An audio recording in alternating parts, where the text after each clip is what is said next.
New at 5 tonight, whether you're the parent of a child in school and you've undoubtedly been following the uproar surrounding Common Core tests, they're mandatory for every child in public school here in New York State. Tonight, we hear from one parent who calls the test a terrible burden, and we get a unique perspective from the head of a prominent private school who's also taking on the state.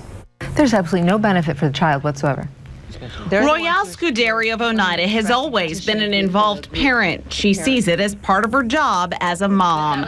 But when her 14-year-old son Elijah recently faced days of standardized testing mandated by the state, she decided to take a stand. I think it's time for me to say enough. I have a problem with this, and I can't expect the school district or the state to know that I have a problem with it unless I raise my hand and say, no, we're not going to do this. Scuderi sent her son to school at Otto Shorto Middle School on test day, but told him to put his pencil down.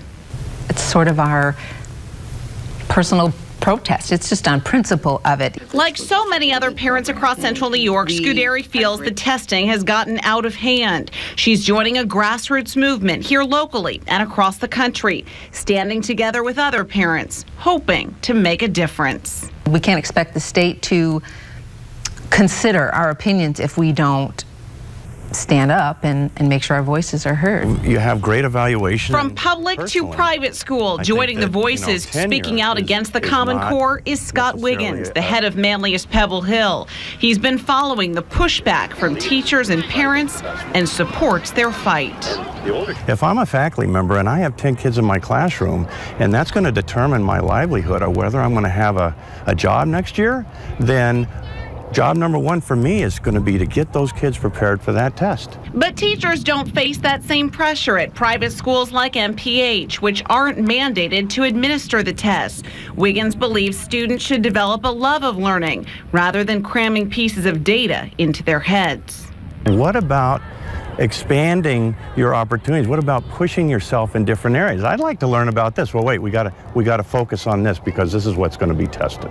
In New York State, we're approaching test time. And that, Wiggins fears, is the state's biggest mistake, stifling kids' appetite for lifelong learning. Tests, he says, have a place, but shouldn't be used for accountability, determining raises, and whether teachers keep their jobs.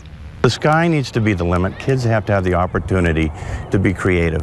And teachers have to have the opportunity to be able to help kids find their own passions and to explore their academic and intellectual interests. And they can't do it when they have to stay on this track. And that's just why Royale Scuderi plans to keep opting her son Elijah out of the state test, who constantly feels pressure to perform.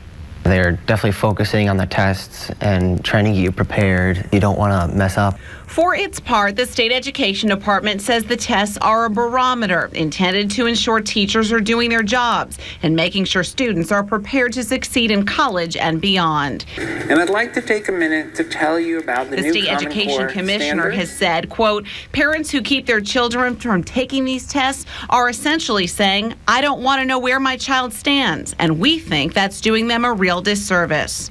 But with so much of the focus on getting kids prepared for the test, parents like Royale Scuderi are fighting back. I think in theory that their rationale is a good one. I believe we do need a metric. We do need a metric. We need to know how our students are doing. They certainly do need to know how the teachers are doing, how the school districts are serving our children, and if they're going to be prepared. And as Scuderi lends her voice to the growing chorus of parents opposed to the tests, she just hopes the state is listening. I think from their perspective, it'll blow over. The testing will be done, and that is the cycle of how these things go. I think we're starting to get close to a tipping point where the state is going to have to say, okay, we hear you. As for some of the other local private schools, along with MPH, Faith Heritage does not administer the test. CBA does give them, along with all the charter schools and all schools within the Syracuse Diocese, including Bishop Grimes, Bishop Ludden, and IC. And tonight, we hear from the superintendent of the Catholic Diocese. We do. Given the choice to administer the test, because again, this is a choice for private schools, he opts to give them. He believes in the value of the state test and the benefits they have for students. Interesting to hear all this and to get a good sampling of what's going on out there. How well do you do in the test? We posted a link to Common Core's sample tests on our website, cnycentral.com.